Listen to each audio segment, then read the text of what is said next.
Muy buenas tardes a todas y todes. Estamos ahora aquí de nuevo con la siguiente ponencia de este Encuentro Nacional de Universitarias Feministas. Esta vez estamos encantadas de poder presentar a Clarisa Guevara, que el día de hoy nos va a hablar de un tema que ella preparó. Se llama La tentación punitivista como respuesta malversada ante los feminismos. Y pues nada más para que sepan un poco de ella, Clarisa tiene una trayectoria impresionante realmente. Nosotras, al menos desde el frente, la hemos podido seguir en otros eventos, entonces estamos realmente encantadas de poder tenerte, Clarisa.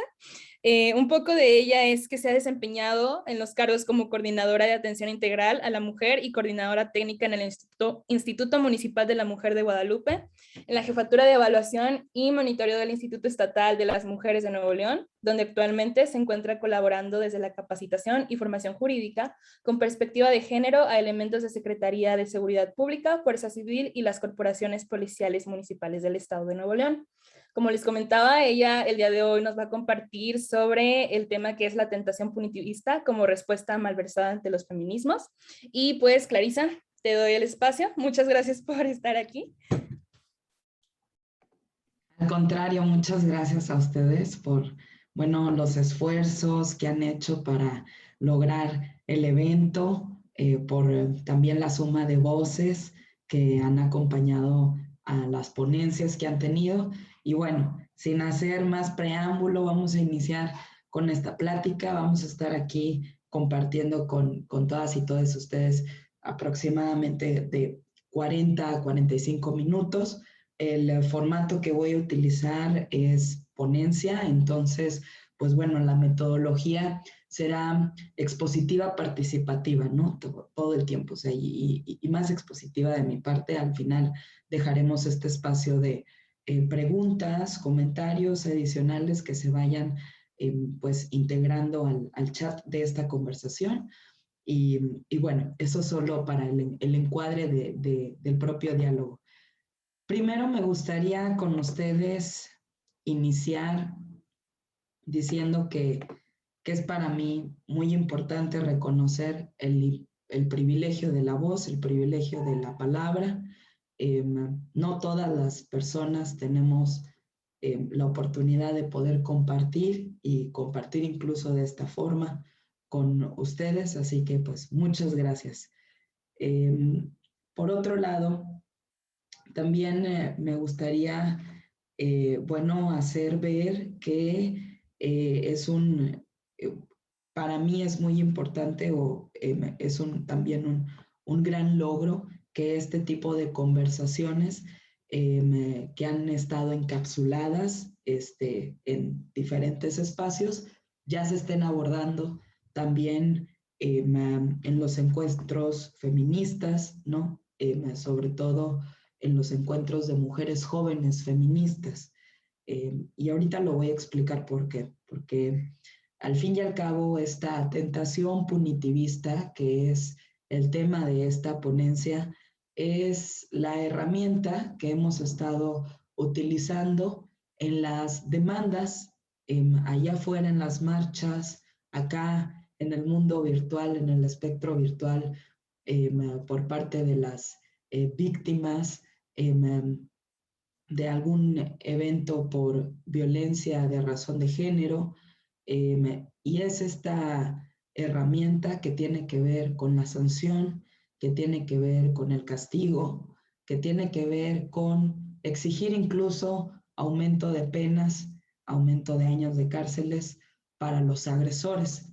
También desde un esencialismo, y ahorita lo estaremos discutiendo, sobre el violentador, esta etiqueta de el violentador, el agresor, el abusador. Nuestro lenguaje no habla sobre una persona que ha ejercido violencia o ha perpetrado la violencia hacia otra, sino hablamos sobre una demonización y una monstrificación también del tipo de conducta.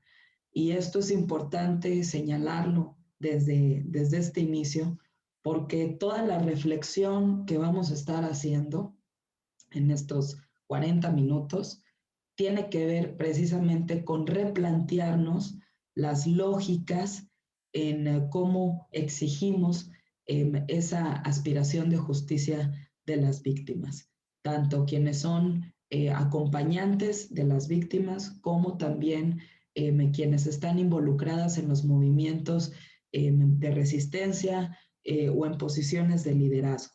Es muy importante esto decirlo. ¿Por qué? Porque la historia de las víctimas es contada distinta antes de que los feminismos propongan también un tipo de respuesta.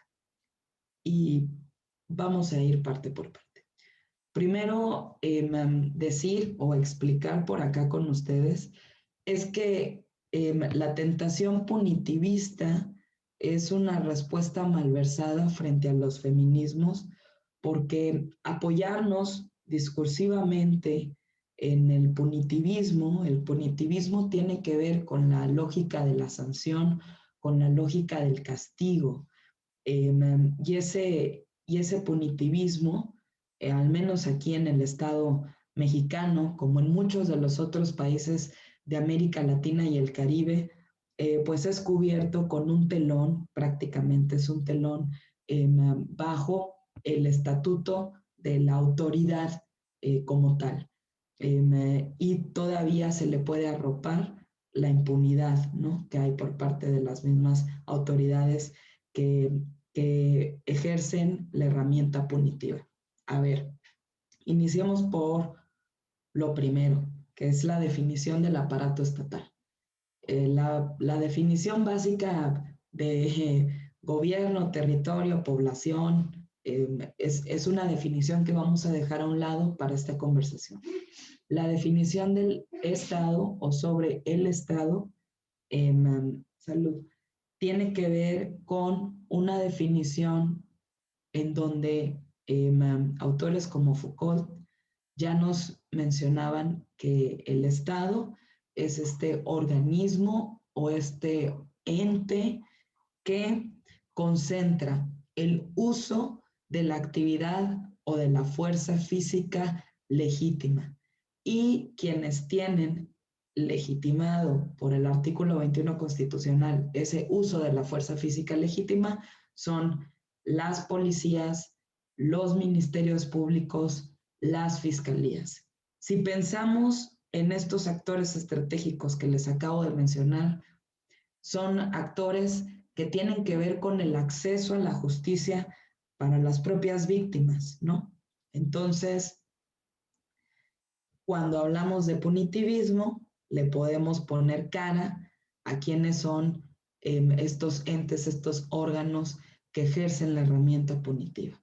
Y esa herramienta punitiva legitimada está en el Poder Judicial, está con las fiscalías, está con las y los policías, ¿no? Ahí está la herramienta punitiva.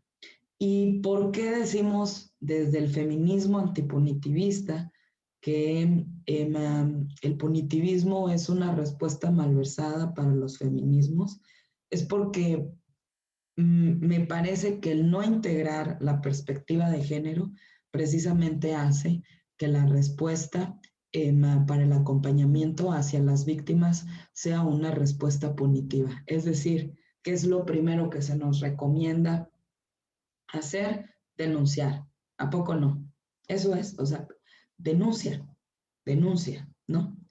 Y cuando promovemos estos derechos a la víctima, que desde luego son derechos de la víctima, el denunciar y el obtener medidas de protección, son dos derechos de las víctimas, cuando las empujamos a la denuncia, y digo las empujamos, hablo por el discurso punitivista que existe en redes, que existe por parte de las instituciones, pero yo ya les dije, estas instituciones por default son punitivas, ¿no? Entonces no nos sorprendamos que la fiscalía nos diga denuncia, no nos sorprendamos que el estatuto protocolario de las y los policías sea denuncia, ¿no? O sea, no nos sorprende porque estas mismas entidades son punitivas por default.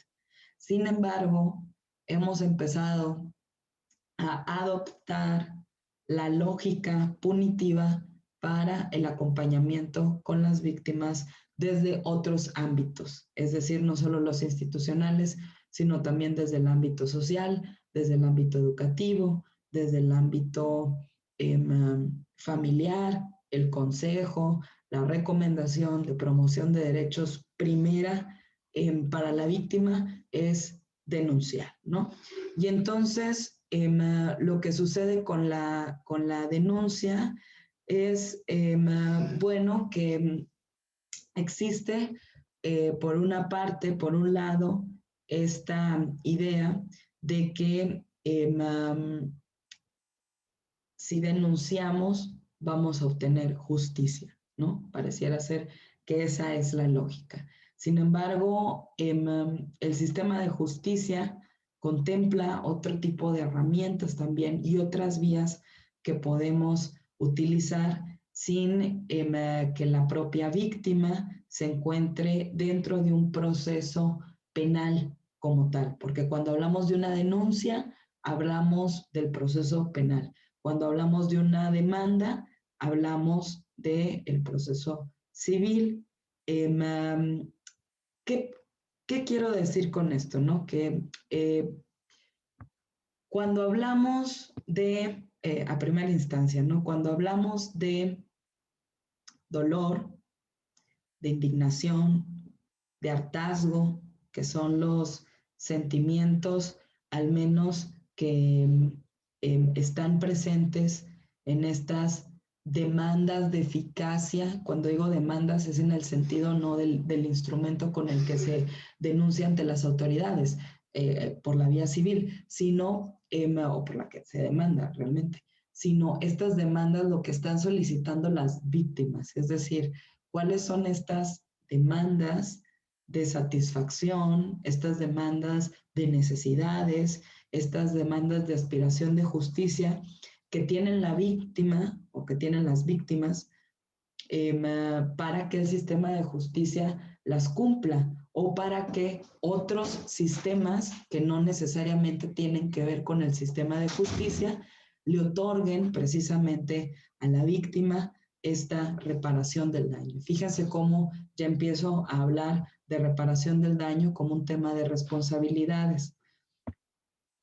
En primera instancia, las personas por acá, las y los ciudadanos, ¿cómo lidiamos con el conflicto? Bueno, pues parte recordemos que parte de lo que hizo el aparato estatal en un inicio fue una cuestión de extractivismo, ¿no? Fue una cuestión de extraer el conflicto de los particulares para, bueno, institucionalizar la teoría del conflicto en las instituciones y entonces legitimar al aparato estatal de tener la capacidad de resolver los problemas públicos, porque ahora son un tema público, ¿no? Ahora son un tema del Estado, y tener estas intervenciones, ¿no? Esta capacidad precisamente de expropiar el conflicto entre particulares, pues bueno, la autoridad misma incluso nos ha dado los argumentos de que si no entre nosotros, entre nosotras las personas, ¿no? Entre nosotras mismas, nos estamos pues infligiendo daño o este argumento de que la razón por la que el aparato estatal tomó la teoría del conflicto y expropió el conflicto entre particulares es porque si no las personas pues se van a matar, ¿no? Entre ellas mismas o van a infligir venganza, ¿no? Sin embargo, al día de hoy, pues sabemos que con o sin aparato estatal, la conducta vengativa existe, ¿no? Y existe incluso habiendo o no denuncia, ¿no?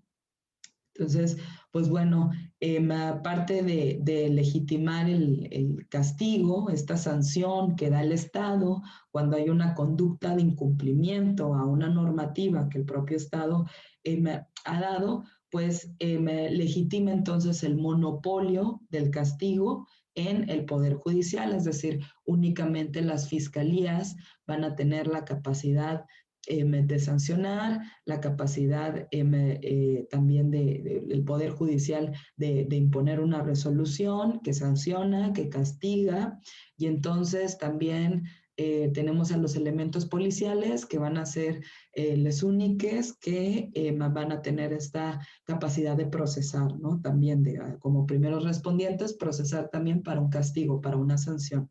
Entonces, ¿cómo lidiamos con el conflicto las personas? Pues lidiamos bajo una lógica sancionatoria. Y esa es una verdad que tenemos que establecer. Las personas buscamos un castigo como a modo de búsqueda de justicia, ¿no? Sin embargo, ese castigo a modo de búsqueda de justicia no siempre es compatible con la aspiración de justicia real de la víctima. No siempre lo que nosotras, desde algún acompañamiento que estemos dando a alguna víctima de violencia de género, aconsejemos, es lo que la víctima quiere, ¿no?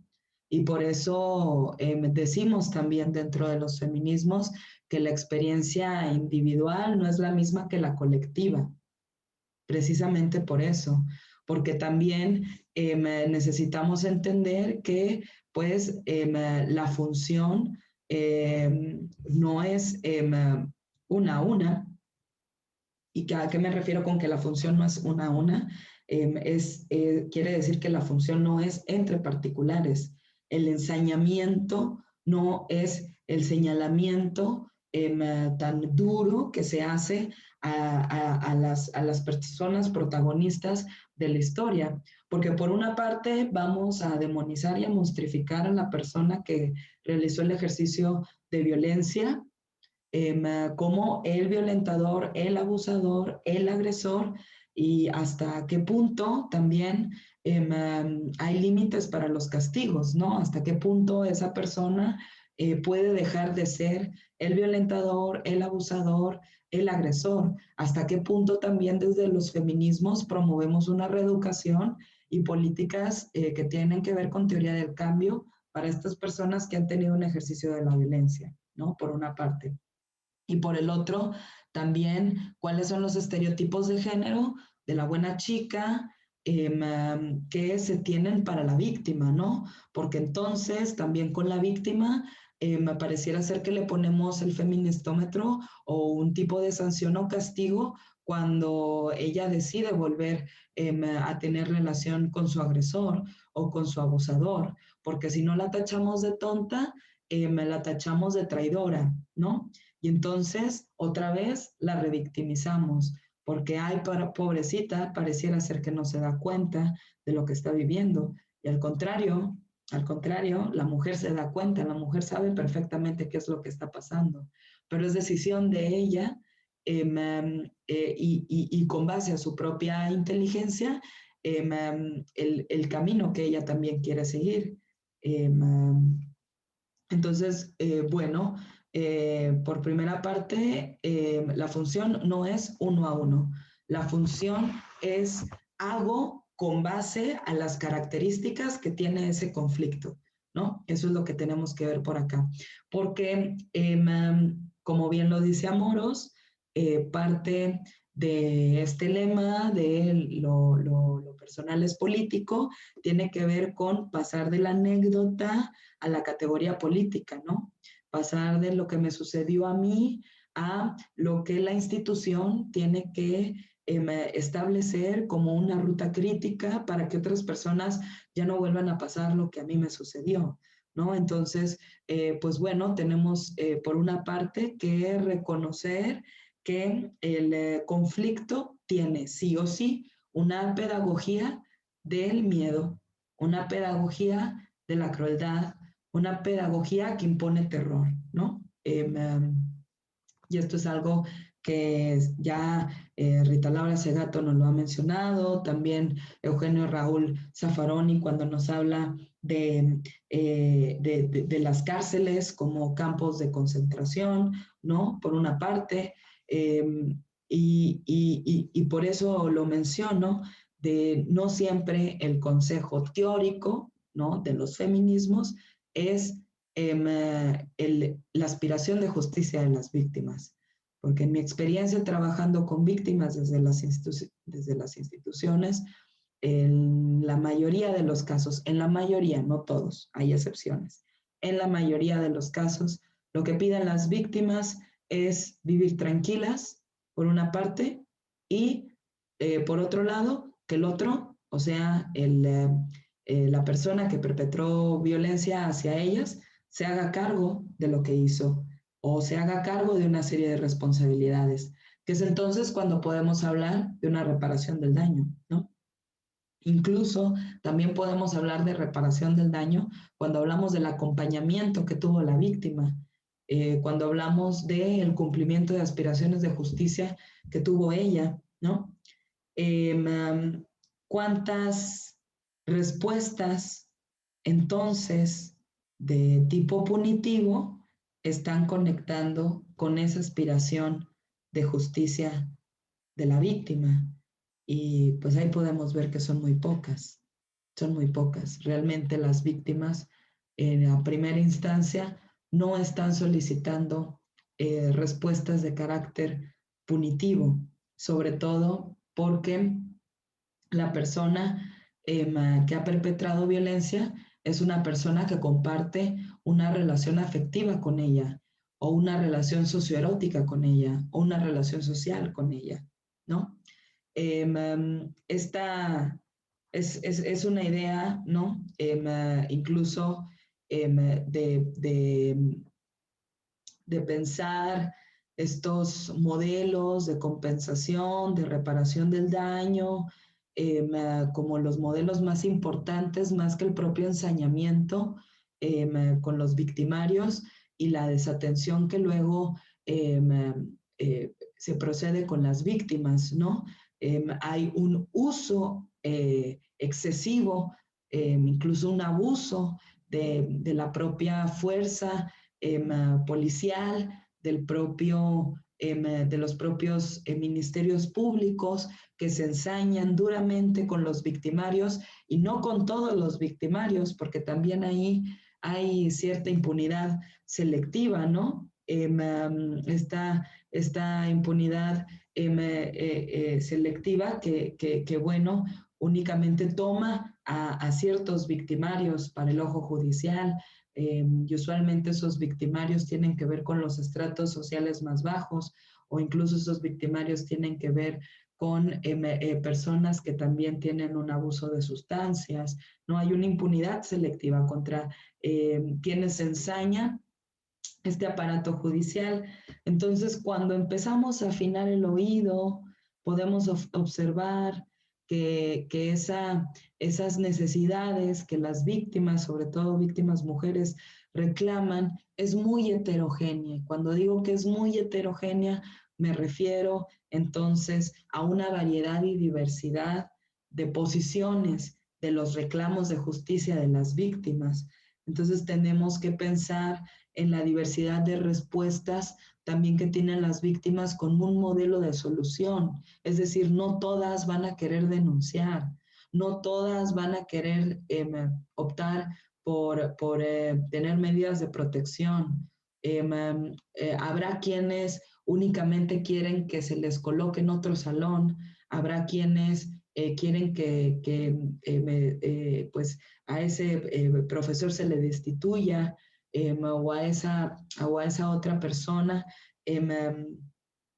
pues bueno, se le reasigne de grupo, ¿no? Y fíjense, esa misma impunidad selectiva también está presente en las universidades en los casos de acoso y hostigamiento sexual, cuando observamos que la mayor parte de las sanciones la están teniendo los alumnos más que las autoridades. Hay una impunidad selectiva en donde a los directivos, a los subdirectivos, a las personas titulares de cargos, no se les está procesando de la misma forma, con la misma eficacia que se hace con el alumnado, ¿no? Por ejemplo.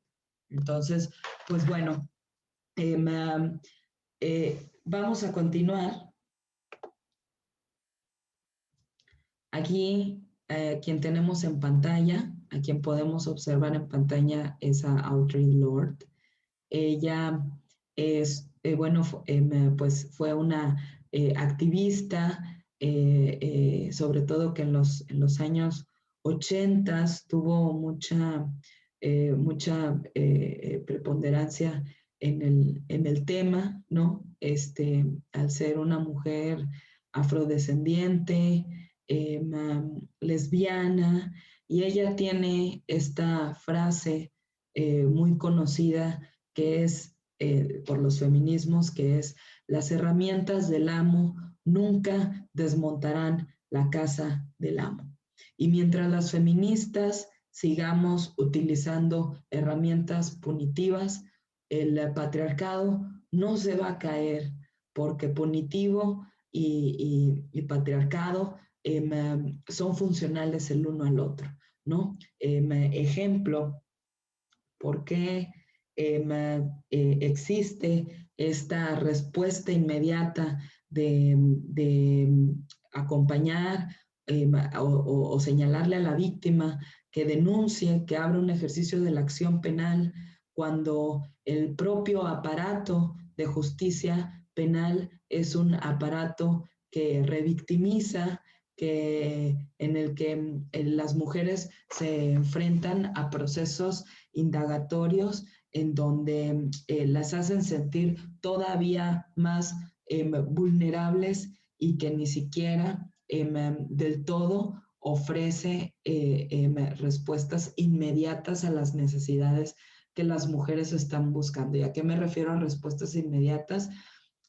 Pues bueno, me refiero a que en muchos de los casos de estas mujeres que han estado dentro de un proceso penal, tardan más de 3 meses, más de 6 meses en que, bueno, tienen una respuesta final por parte del juez de lo penal. Es decir, ese proceso que viven se extiende porque hablamos de periodos prolongados en donde el juez o la jueza de lo penal determina el tipo de sentencia, y no todas las sentencias son pedagógicas para el propio victimario. Puede ser que incluso dentro de ese proceso se eleven las tensiones, y entonces la prórroga de tiempo se extienda porque hay medidas de protección que ya se insertaron o medidas cautelares que también ya se insertaron, y entonces las mujeres terminan el proceso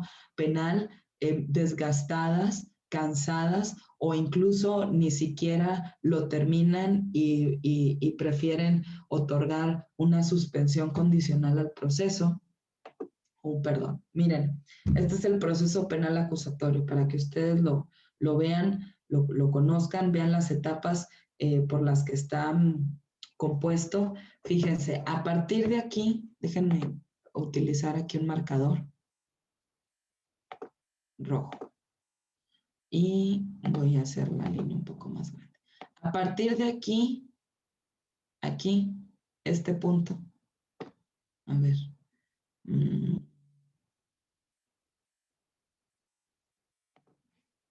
Ahí está. A partir de este punto, fíjense dónde está esta marcota, ¿no? Roja, es donde inicia el proceso penal acusatorio. ¿Cómo inicia? Con una denuncia. Esa denuncia, ¿dónde la fuimos a poner? En Fiscalía, en el Centro de Justicia para las Mujeres o en los CODES. Los CODES son los Centros de Orientación y Denuncia. No sé dónde queda el CODE. El CODE lo puedes ubicar llamando al 911 y le dices a la operadora que te diga dónde se encuentra el CODE más cercano o googlealo Millennial, en internet te va a aparecer el CODE más cercano a tu domicilio o a la circunscripción en donde fue el hecho en donde se cometió el delito, ¿no? Entonces, bien, ahí inicia el proceso penal acusatorio. Llega una denuncia. Pero la realidad de las cosas es que no porque haya una denuncia se inicia el proceso de investigación, porque todavía la autoridad determina si desecha o admite esa denuncia. En dado caso que admita la denuncia, porque ahí es la primera barrera estructural con la que nos encontramos, el que nos digan esto no es violencia o esto no es violencia de género, ¿no? Contra las mujeres. Si se admite esa denuncia, empieza la investigación inicial y complementaria, ¿no? Y entonces ese es el primer lapsus de tiempo. Si la mujer solicitó una medida de protección porque es una situación objetiva de riesgo la que está viviendo en ese momento presente, el juez o la jueza de lo penal tendrá que celebrar una audiencia inicial para que esa medida de protección se ratifique o se modifique por una medida cautelar. Sin embargo, no en todos los casos hay un cumplimiento con ese plazo. Hay denuncias que ni siquiera llegan a la etapa de la audiencia inicial y es la realidad. Por eso les voy a leer lo que nos dice precisamente X Justicia para las Mujeres sobre qué es lo que sucede con estas denuncias, ¿no? Fíjense, ellas hicieron un estudio precisamente en 2016, fue este estudio, y el estudio arrojó que en nuestro país, en 2016, había 600,000 mujeres violadas. ¿Cómo supieron las compañeras de X Justicia para las Mujeres? X Justicia para las Mujeres es una ONG que está en la Ciudad de México, que evalúa a los poderes judiciales, entre otras cosas, ¿no? ¿Cómo supo X Justicia para las Mujeres que en México en 2016 había 600,000 mujeres violadas? Por los registros administrativos de las instituciones. Es decir, las mujeres que llegaban a los institutos de las mujeres, las mujeres que llegaban a las oficinas en las dependencias, a las oficinas en las instituciones educativas, a las oficinas de las empresas, y que estas instituciones tenían registros administrativos de que esa mujer les había reportado una situación de violencia sexual, ¿no? En este caso de violación, en este caso específico de violación. Entonces, pero sobre todo de los registros administrativos de ONGs, también pensemos en Alternativas Pacíficas, pensemos en Vicali, pensemos en estas ONGs que dan atención a víctimas, Crecer, y bueno, las instituciones de gobierno. Ahí se encuentran los registros administrativos. Los registros administrativos no son más que los test o entrevistas que hacen los equipos de atención integral, ya sea la psicóloga, la trabajadora social o la abogada, y en donde se documenta o se deja claro de que, bueno, hubo un reporte de violación, independientemente la mujer quiera denunciarlo o no. Entonces, X Justicia para las Mujeres nos dice que en 2016 hubieron 600,000 mujeres violadas. De esas 600,000 mujeres violadas, únicamente, fíjense nada más, únicamente 12,900 llegaron a carpetas de investigación, es decir, llegaron prácticamente hasta aquí, hasta esta etapa. De las 600,000, únicamente 12,900 llegaron a esta etapa.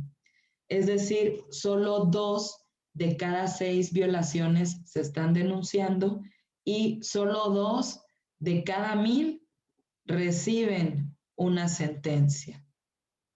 Es decir, solo 2 de cada 1,000 mujeres que han sido violadas han recibido una sentencia, solo 2 de cada 1,000 mujeres violadas han llegado hasta esta última etapa del proceso, que es el juicio oral, que es cuando se da, pues bueno, una ejecución de sanción o una ejecución de sentencia pedagógica para el propio victimario, ¿no?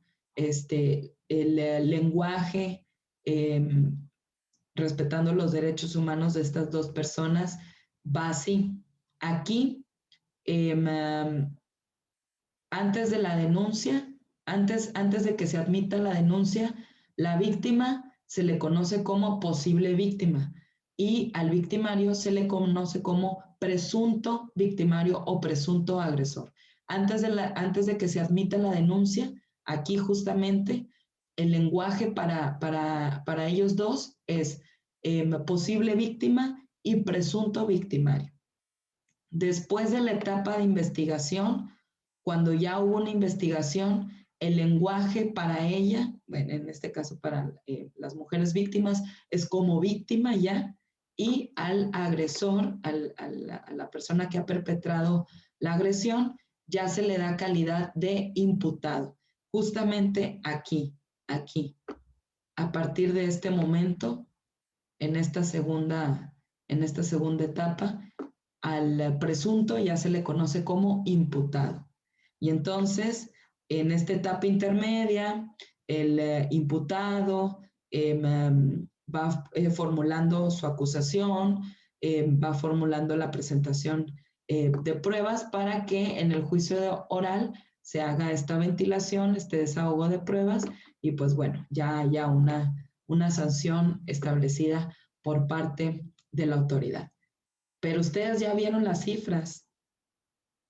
Entonces, que la indignación, que el dolor, que el hartazgo que sentimos no nos nuble la realidad del proceso penal acusatorio y lo revictimizante que es, ¿no? Porque pareciera ser que el propio proceso penal acusatorio no genera justicia porque es venganza, porque entonces pone al victimario y a la víctima uno a uno en el juicio oral, no genera paz, sino violencia, porque en estos procesos penales usualmente hay mayor ensañamiento con el conflicto, es decir, no le da una sensación de satisfacción a la víctima y pues bueno, no garantiza los derechos de las mujeres porque no todas llegan a sanción, no todas llegan a una ejecución de sanción, ni siquiera todas llegan a la denuncia y no todas tampoco llegan a una audiencia inicial, ¿no? Entonces, pues bueno, esto por una parte era algo que yo les quería decir, porque bueno, esto es el fracaso literal del sistema que lo pretende controlar todo, ¿no? Es el fracaso por el ensañamiento punitivo que hace con los victimarios y por el ejercicio de desatención que hace con las víctimas. A ver, pensemos, ¿cuánto es el presupuesto que se está invirtiendo para para sancionar a quien cometió la conducta delictiva. Tenemos policías, tenemos poderes judiciales, tenemos cárceles, ¿no? Estos centros de reinserción, mal llamados centros de reinserción, pero pues bueno, otra vez es un enseñamiento contra quien realizó el ejercicio de la violencia, contra esa persona. Y no nos preguntamos y no volteamos a ver qué es lo que se está haciendo entonces a favor de la víctima para que ella, restablezca la posición y el estado de bienestar que tenía antes del daño infligido, ¿no? Entonces, no estamos hablando, no estamos centrando la discusión en la reparación del daño, en estas demandas que existen dentro de las protestas feministas o dentro de los conversatorios feministas, sino estamos centrando nuestra capacidad de respuesta en el ensañamiento, en la sanción y en el aumento de penas contra el victimario, es decir, cuál va a ser el castigo para él y no cuál es la reparación y el cumplimiento de esa reparación del daño de la propia víctima, así como el cumplimiento de responsabilidades que debería de tener el propio victimario.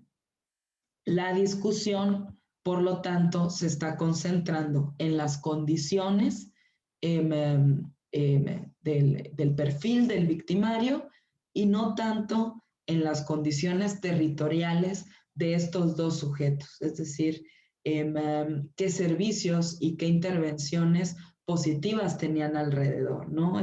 Esto es lo mucho que se pierde cuando hay abuso de la respuesta simbólica del punitivismo, ¿no? Seguimos sin trabajar la propia autodeterminación de las víctimas, seguimos sin trabajar incluso la libertad en términos preventivos de los victimarios, ¿no? Entonces, pues bueno, se recorta toda esta escena de la violencia de género, de la violencia contra las mujeres, como un problema de responsabilidades individuales, como un problema de los protagonistas de esta escena, que son quien perpetra violencia y quien vive esta violencia. Sin embargo, cuando hay una relación entre estas personas, sabemos que hay un ciclo y que precisamente, pues bueno, ese ciclo es el que les hace compartir a ambas personas posiciones de ejercicio de violencia en el propio ciclo, ¿no? Por eso el ciclo es tan autodestructivo. No podemos creer entonces que el problema de la violencia de género es un problema de particulares, porque entonces estamos propiciando el reconstruir un Estado que empuja todo el tiempo a estar en el exterminio del uno con el otro, ¿no? Bien, vamos a avanzar. Fíjense, lo que ustedes ven aquí en pantalla es la cuesta en su vida. Y esta cuesta en su vida quiere decir el proceso que viven las víctimas cuando se animan ya a denunciar la violencia que están viviendo ante Fiscalía y se abre el ejercicio de la acción penal. Pues esta cuesta en su vida es lo que conocemos acá desde el feminismo antipunitivista como esta idea en que no basta solo con denunciar, hay que demostrarle a la autoridad jurisdiccional, al sistema de justicia, que somos víctimas válidas, es decir, que nuestra queja es un reclamo legítimo. Por eso el juez de lo penal desecha o admite nuestra propia denuncia, porque en nosotras recae la carga de la prueba. Nosotras tenemos que probarle al sistema de justicia que efectivamente somos víctimas y que somos buenas víctimas, porque si para el sistema no somos víctimas válidas, esa denuncia, pues bueno, se desecha. ¿Y a qué me refiero con buenas víctimas? A que somos mujeres que estamos maternando, a que somos mujeres que estamos bajo una subordinación del marido y que entonces como estamos en una relación heterosexual esa es una lógica por la que el juez sí debe de concedernos la admisión de esa denuncia. Es decir, porque estamos cumpliendo con ciertos roles patriarcales. Somos buenas víctimas, somos víctimas válidas para el sistema, porque también incluso en las propias violencias sexistas, pues bueno, o las propias violencias que denunciamos, yo ya lo decía, toda esta carga del interrogatorio también está en nosotras, ¿no? Esta carga del proceso indagatorio ancestralmente está colocado en nosotras.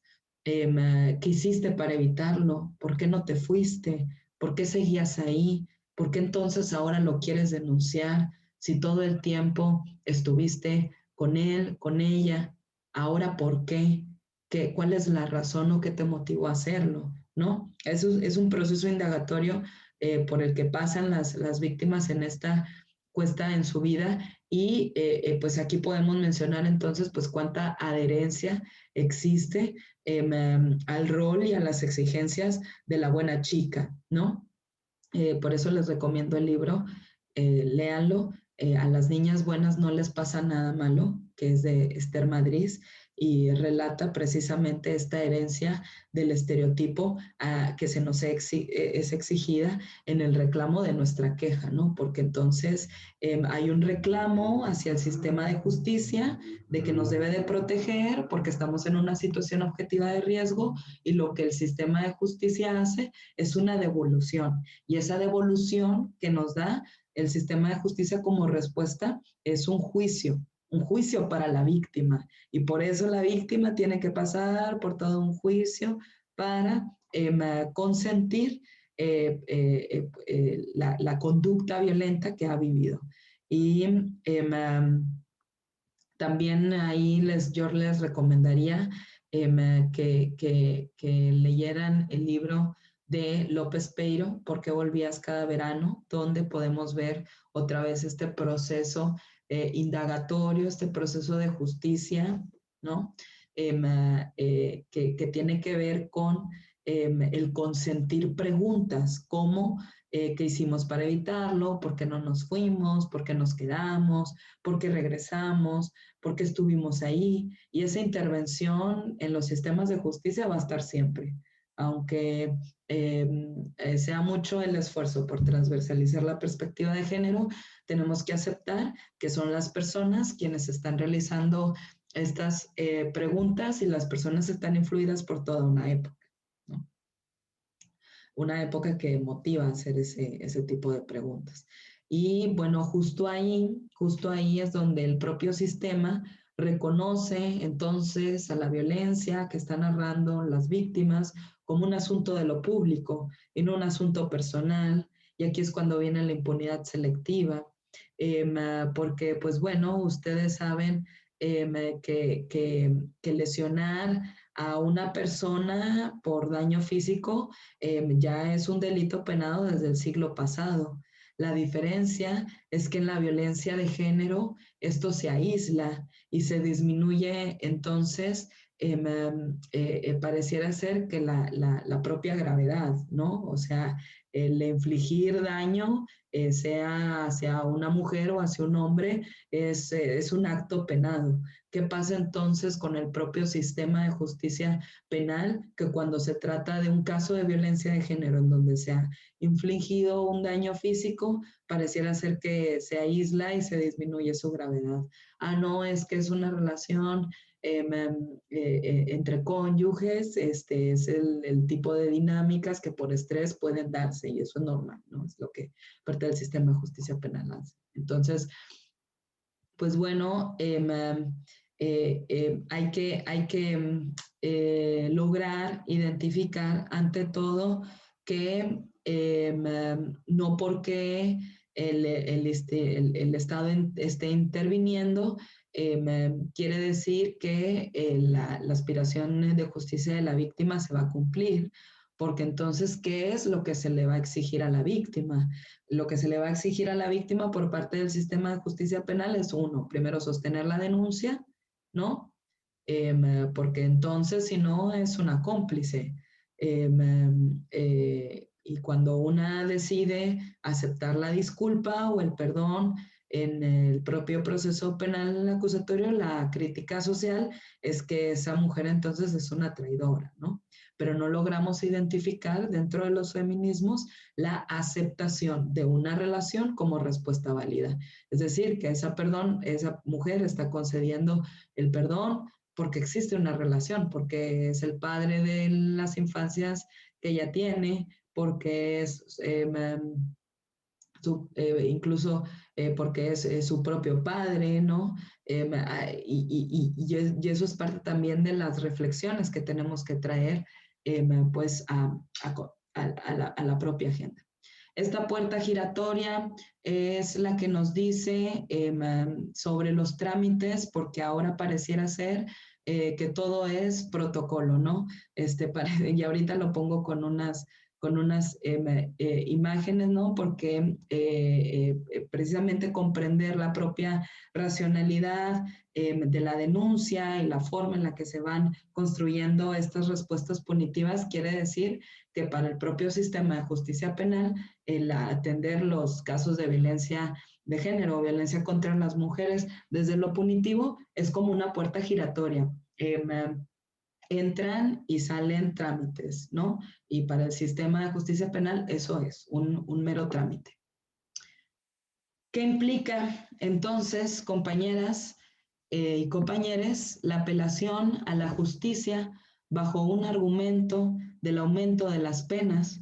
Pues primero decirles que si vamos a exigir mayor aumento de penas, eso tiene que ver entonces con un mayor número de ministerios públicos, ¿no? O sea, si vamos a exigir aumento de penas y entonces la autoridad, por la exigencia feminista que existe, aumenta la pena, o el número de penas, también necesitamos exigirle mayor cantidad de ministerios públicos y eso no va a pasar por lo costoso o por lo que cuesta el tener ministerios públicos.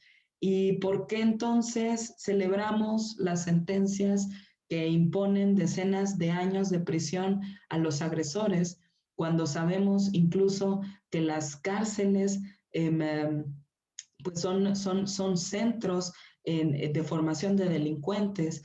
Sabemos incluso que en las propias cárceles hay cultura de violación. Entonces, ¿cuál es la propia celebración que damos para que un violador esté dentro de la cárcel y cumpla su pena, si dentro de la propia cárcel lo van a probablemente o a violar o va a ver él también verse perpetrando la propia cultura de la violación, ¿no? Entonces, ¿cuál es esa propia lógica del castigo? Porque a las personas que estamos condenando, porque sabemos que tenemos un poder frente a los condenados, pues son personas racializadas, son personas marginadas, que es lo que nos dice también Frantz Fanon, ¿no? En su libro Los condenados en la tierra, es decir, quiénes son las corporalidades que tienen oportunidades y quiénes son ya las corporalidades condenadas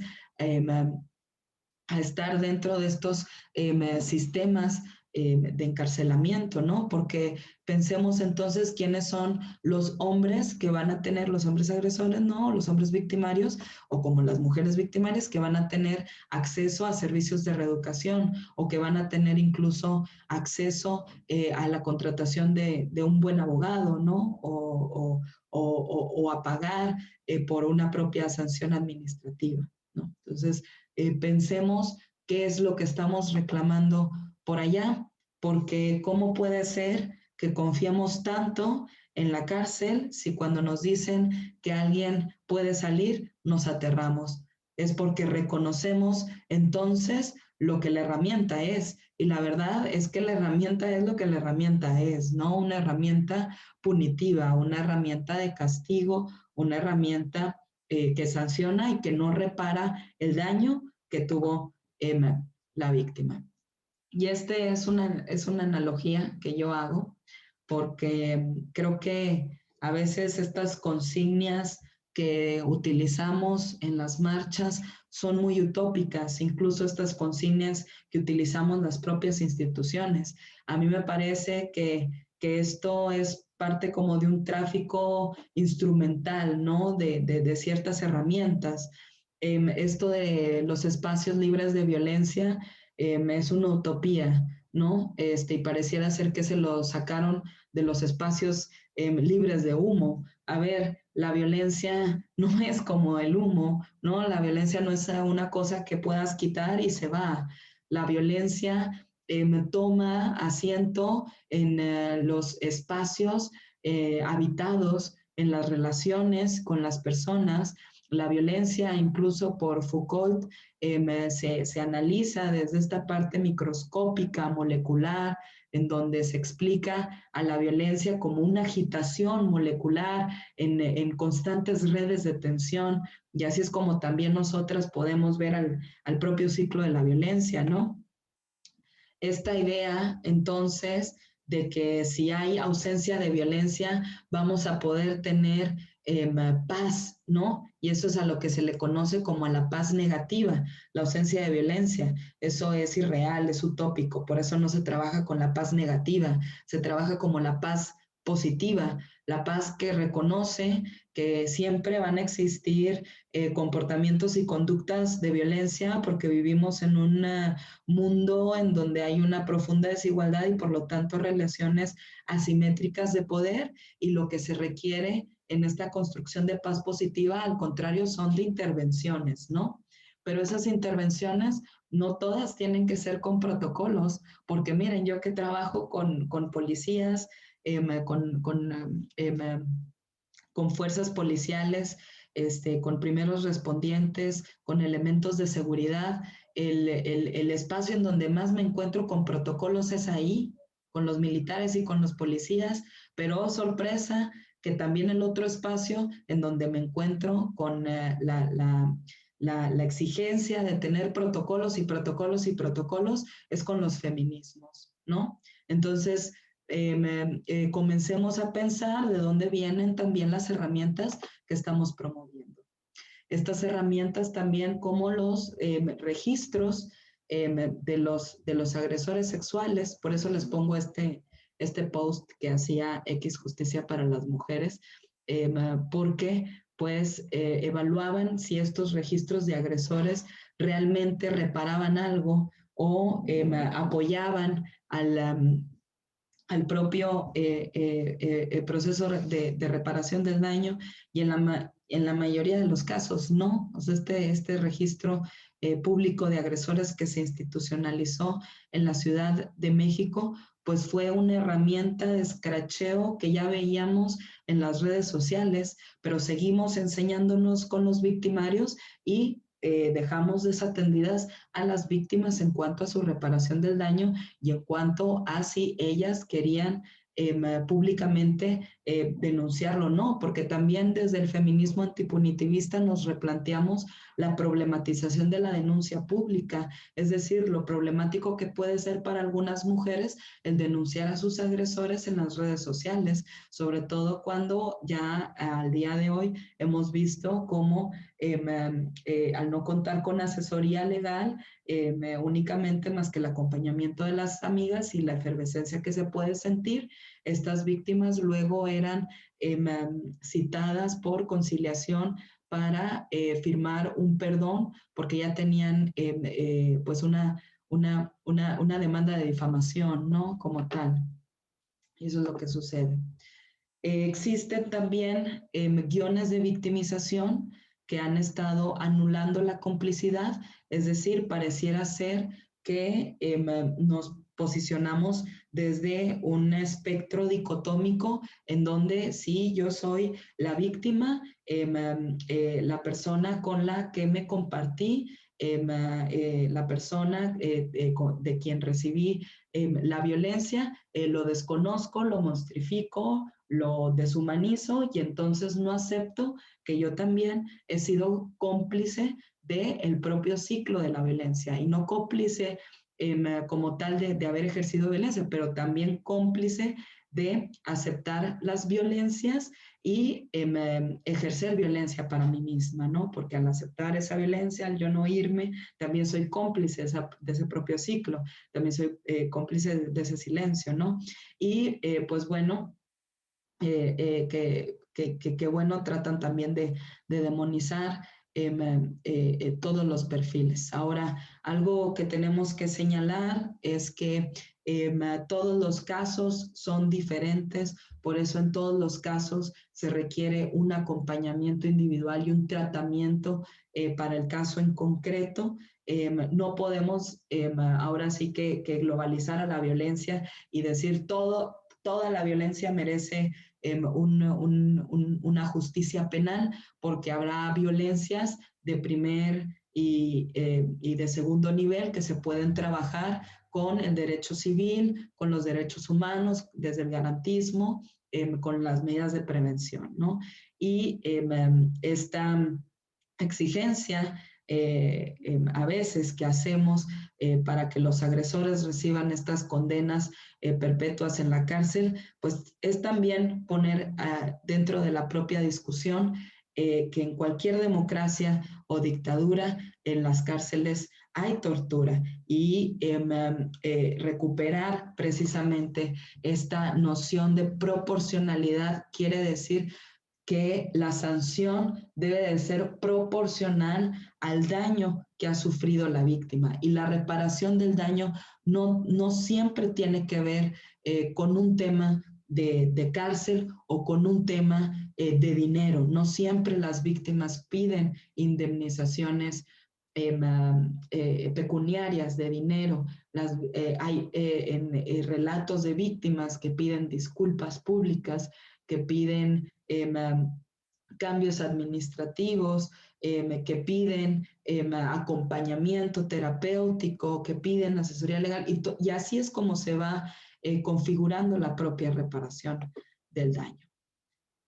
Yo me hago estas preguntas reflexionándolas con todas y todos ustedes, a dónde nos ha llevado la propia centralidad del castigo dentro de los feminismos. ¿Dónde está la conversación sobre reparación del daño? ¿Qué pasa entonces cuando queremos institucionalizar todas las respuestas y entonces queremos dar estas lógicas tan rápidas, neoliberales, que tienen que ver con institucionalizarlo o teorizarlo todo? Y entonces querer resolver todo mediante corporaciones profesionales, como si las personas en la comunidad, desde lo colectivo, no pudiéramos resolver. Es decir, ¿qué está pasando entonces con la participación popular en la resolución de los conflictos? ¿Qué pasa entonces con estas políticas de encierro o estos esquemas de aislamiento? Cuando escrachamos a algún victimario y entonces hay una política de encierro, hay una política de marginación, hay una política de aislamiento mediante esa cancelación, ¿no? ¿Todas las sanciones generan responsabilidad? No. Hay sanciones que meramente sancionan y no generan intervenciones de responsabilidad del victimario para su propia reeducación y para su propio camino, para poder decirse bueno, su propio derecho a inocentarse. Hablamos mucho, compañeras y compañeros, del pacto patriarcal, lo señalamos mucho, pero ¿cuáles son las condiciones para desmontarlo? Nos las hemos preguntado. ¿Sabemos cómo llegar al patriarcado utilizando también sus propias estrategias para desmontarlo? Estas preguntas son las que yo me hago y las reflexiono junto a ustedes para que ustedes se lleven esto en su memoria, para que ustedes se lleven esto también a las propias discusiones que tengan consigo mismas. ¿Qué herramientas entonces, para qué transformaciones y cómo vamos a repensar en colectivo sobre qué violencias se van a trabajar con el sistema de justicia y qué otros imaginarios podemos reabrir y otras posibilidades de construcción y de capacidad de respuesta para las víctimas? Muchas gracias a todas y todos ustedes. Muchas gracias.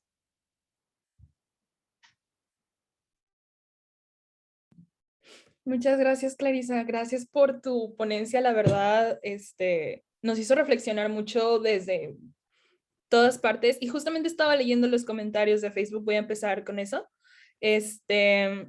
Para empezar, Alma nos comenta que una compañera en Oaxaca dice donde el acoso sexual en espacios públicos se encuentra configurado como delito en el CP. Me dijo, yo sé que está jodido o que está mal, pero al ponerlo en el CP se está también dando un mensaje a las personas agresoras de que de que lo que hacen no es cualquier cosa. Yo solo le dije, ¿y de verdad lo entienden así o no es que nos estamos sumando a una simulación que al final de cuentas no beneficia a nadie? Y le gustaría saber tu opinión, Alma. Uy, pues durísimo, comparto con Alma. Al fin y al cabo, también en su propia narrativa ella lo dijo, nos convertimos entonces en indicadores, somos parte de estos focos rojos de reportes, de trámites, de informes que las propias autoridades dan. Las víctimas en cada uno de los casos concretos sabrán cuál es la respuesta que desean.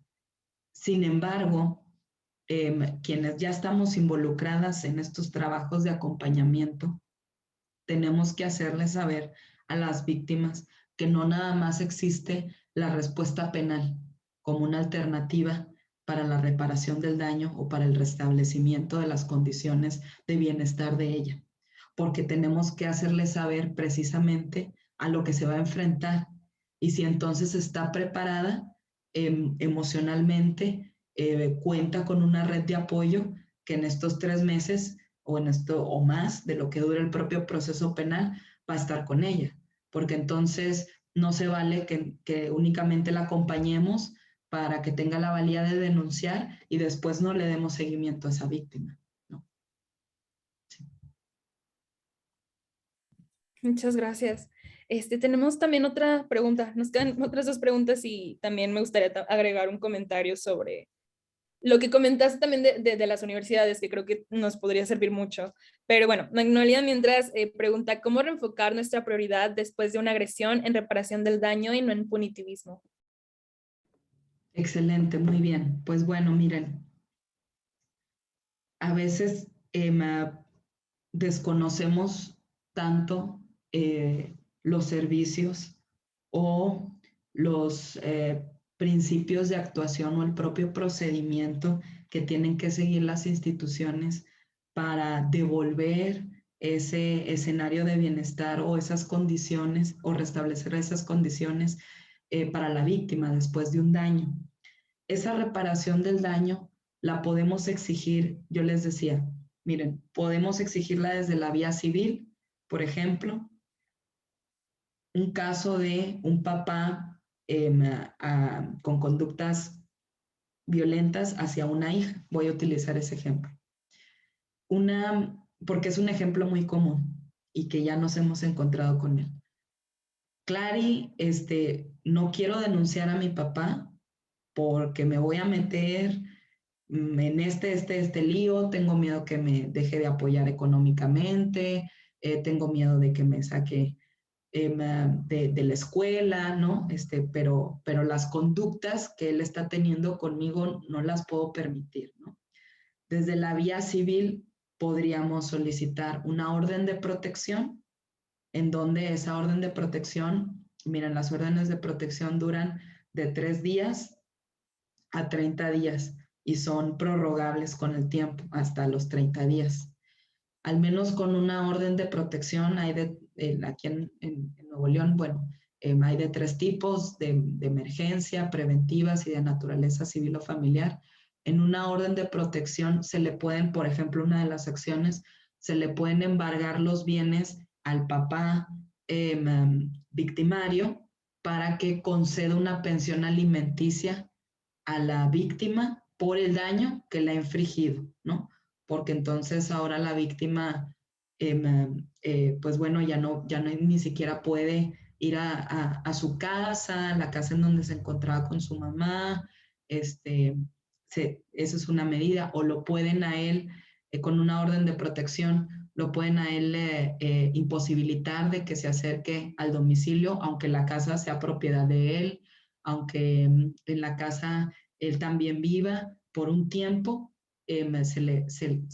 con una orden de protección hay este primer acercamiento, que lo podríamos llamar como un apercibimiento para este papá con conductas violentas. Incluso hay también servicios de reeducación dentro de estas órdenes de protección para que el propio juez de lo familiar esté contabilizándote o auditando al papá violentador el número de terapias a las que ha asistido, ¿no? Entonces, la reparación del daño se puede configurar de muchas formas con muchos de los elementos que tiene el derecho civil, que tiene el derecho, incluso los derechos humanos, que tienen también, pues bueno, las medidas preventivas. Pensemos en cuál es la labor que están realizando los, por ejemplo, los CAIPAS. Aquí en Nuevo León hay CAIPAS, que son los centros para tratar adicciones con estas personas que tienen un abuso de sustancias y que ejercen violencia.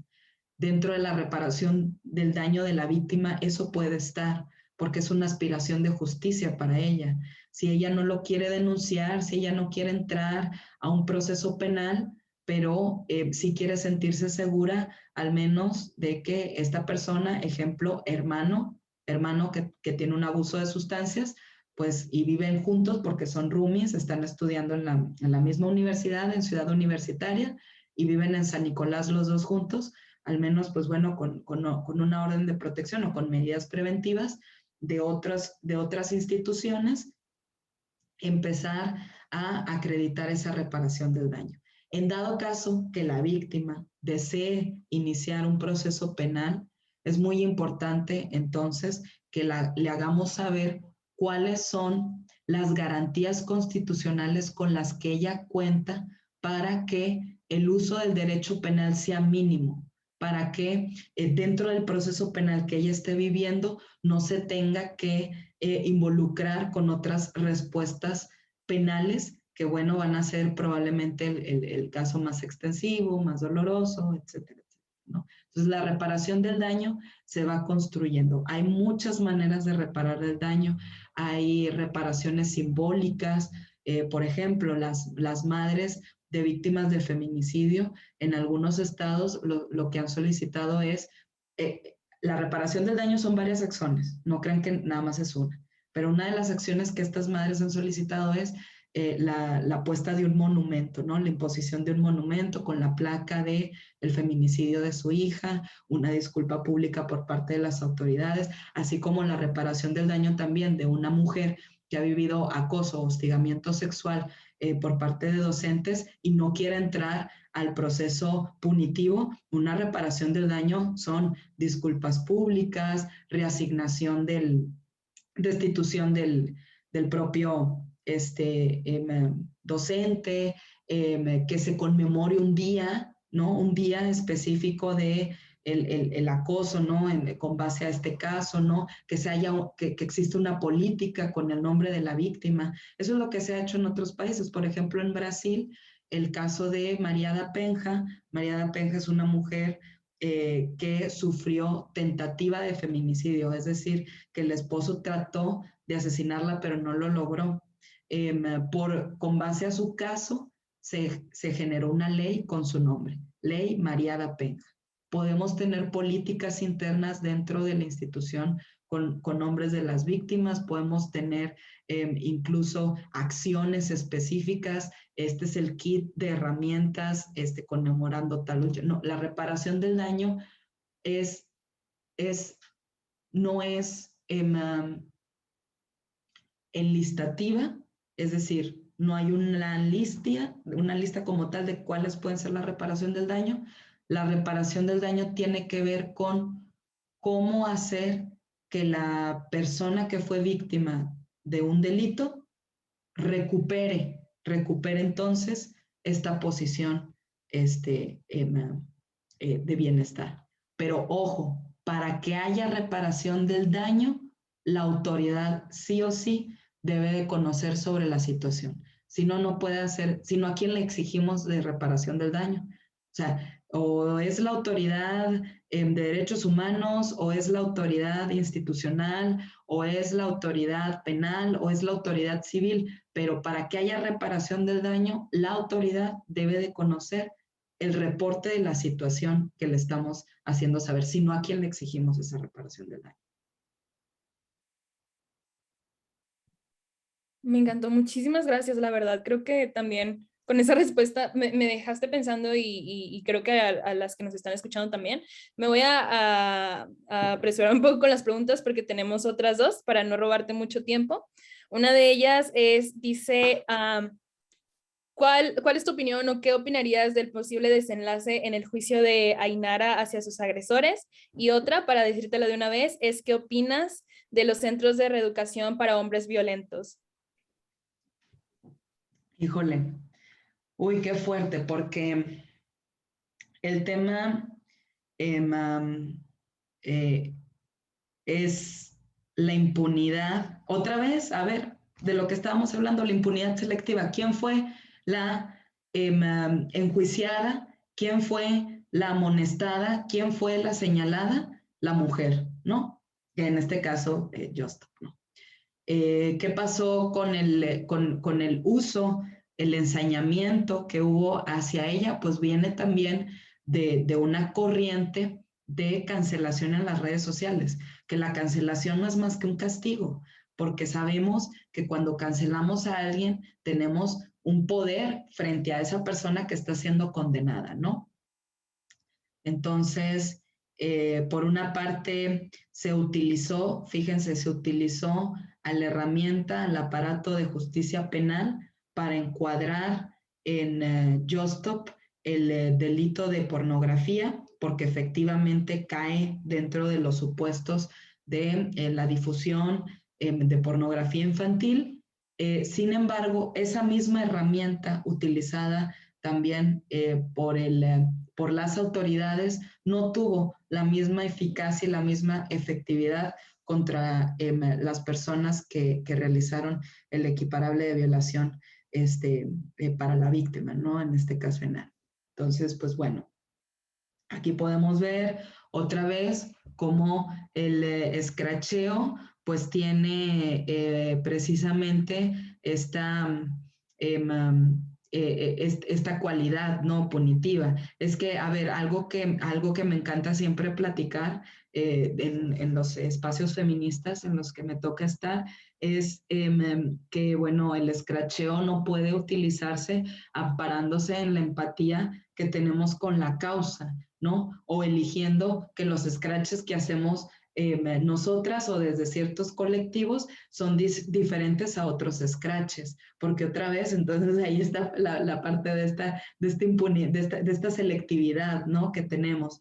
La verdad es que, otra vez, la herramienta es lo que la herramienta es y desconocer el carácter punitivo de esa herramienta pues también tiene sus implicaciones, ¿no? Es parte del debate que estamos haciendo acá desde el feminismo antipunitivista. O sea, no porque no intervenga en el escracheo, en la propia cancelación en las redes sociales, el aparato estatal, no significa que esa herramienta no sea eminentemente punitiva y esté atravesada por dinámicas punitivas, ¿no? Entonces, pues bueno, eso por parte de lo que hemos visto con esta situación en redes, ¿no? Y en el caso particular, ¿no? Que nos preguntan. Por otro lado, los centros de reeducación para masculinos como para feminas, y estoy hablando, pareciera ser que estoy hablando en código policial porque así nos llaman, ¿no? Feminas y los masculinos. Pero para todas las personas, el tema de la reeducación debe de ser parte de un acompañamiento de los propios derechos humanos que todas las personas tenemos, ¿no? Decía precisamente Rita Laura Segato que en las cárceles viene este derecho a decirse bueno, ¿no? Mediante el enyesamiento bíblico. Fíjense, se los voy a explicar cómo. Cuando los evangélicos entran a las cárceles y platican con los reos, los reos, después de estar en conversaciones con ellos y que asisten incluso a las propias dinámicas religiosas, lo que te dicen es, Lick, yo ya soy otro. Esa persona que entró a esta cárcel ya no es quien es ahora. ¿Por qué? Porque tienen una necesidad a decirse buenos. Y eso creo que es un derecho humano para todas las personas sin la necesidad del enyesamiento bíblico. Debe de ser, al contrario, un derecho por el mismo uso de la palabra, a tener una reeducación en vida, y a poder cambiar en vida, ¿no? Porque estas condenas que aplaudimos de 38 años de cárcel, de 40 años de cárcel, le dan muerte a los condenados y sin un proceso de reeducación en la cárcel. Y ese es parte del dilema. Por eso les digo que este tema es muy complejo, pero estamos ante sistemas complejos todo el tiempo y así trabajamos, ¿no? O sea, la violencia de género es compleja, la pobreza es compleja, no la vamos a resolver ni ahorita, ni va a ser por un solo actor. Tienen que participar muchos actores para su propia resolución. Y bueno, ya. Muchas gracias, Clarisa. La verdad, increíble ponencia. Nos dejaste pensando en muchos aspectos.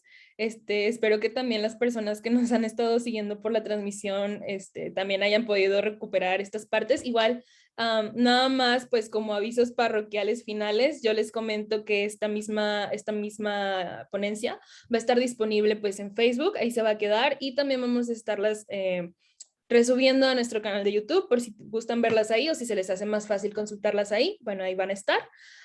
Y pues Clarisa, no sé si quieras compartir tus redes sociales por si alguien más tenga una pregunta o te quiera seguir o cualquier cosa. Sí, bueno, quiero darles un mensaje antes de irme y antes de la promoción de las redes sociales. Nada más, traer al tema, si bien hoy hicimos una crítica desde el feminismo antipunitivista al propio sistema de justicia, pues hacerles ver que también desde la justicia social, desde los derechos humanos, desde el feminismo interseccional, antipunitivista, se le apuesta a la justicia restaurativa, a esta justicia que tiene que ver con una relación de reparación del daño, con responsabilidad, como un punto de encuentro entre lo que la víctima quiere y también las posibilidades de cumplimiento que tiene el victimario, ¿no? O sea, que cuánta posibilidad de cumplimiento tiene ese victimario de lo que la víctima está exigiendo. Que en lugar de tener que ponerse a defender la pura sanción, ¿no? Nos involucremos y los involucremos a los victimarios como parte de la solución. Las posibilidades también que puedan tener los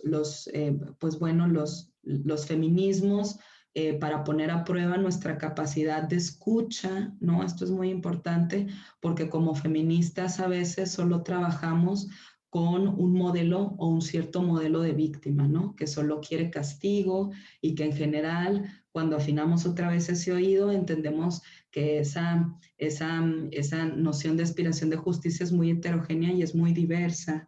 Y entender esa heterogeneidad es importante para quitarnos los modos binarios y dicotómicos de castigo sí o castigo no, ¿no?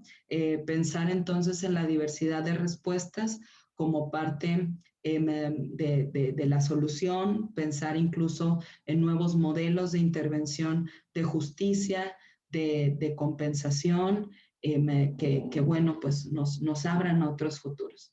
Y mis redes sociales, miren, yo ya vi que ya no soy de estas nuevas generaciones. No tengo, bueno, tengo TikTok, pero no lo uso mucho, así que lo que pues más muevo es el Instagram y Facebook pues ya está muy cerrado. Entonces, en mi Instagram ustedes me pueden buscar. Yo estoy como Clarisa con doble S, @Clarisa Guevara. ¿Por qué Guevara? Porque Guevara pues ya está otra chava y me ganó ese user, entonces Clarisa Guevara. Y ese es mi user. Ahí pues comparto pensamientos, reflexiones, y pues mi vida también. Entonces es parte también de este proceso de ir humanizando las redes, eh, y pues bueno, de mostrarme tal cual, ¿no? Y no como autoridad o como vendedora de cierto contenido, sino pues lo que es y lo que anda una y al contrario, en lo que yo pueda apoyarles y acompañarles, aquí estoy. Muchísimas gracias, Clarisa. Y pues nada más reiterar que estamos muy agradecidas de haberte podido escuchar hoy, de tenerte aquí como ponente en nuestro primer encuentro. Y también de nuevo para las que todavía nos están sintonizando, nada más que sepan que mañana viernes y sábado todavía vamos a tener eventos. Vamos a tener mañana un taller de Desescribiendo el amor romántico, que para el que se pueden registrar también en un formulario que tenemos ahí en nuestra biografía. Y pues eso sería todo por el momento. Muchas gracias, Clarisa, de nuevo. Gracias a todos los que nos sintonizaron, a todas las que nos sintonizaron. Y pues ahí quedamos en contacto todas. Muchas gracias. Hasta luego.